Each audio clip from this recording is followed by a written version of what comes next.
Hi, I'm Dominic. I'm a tech at Superhairpieces. I've been doing hair systems for about 27 years. So if you have any questions that you would like to ask me about the hair systems, write them down and let's get started.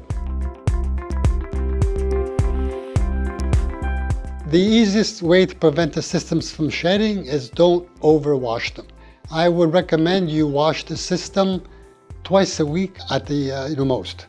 And don't overbrush the hair system because it will tend to shed. And if you have a tendency of scratching your head, that's a big no-no for the hair systems. You can actually rinse it out daily, but it's the shampoo would actually cause it to shed if you overwash it. Like anything, it's like you washing a pair of jeans, 100 times.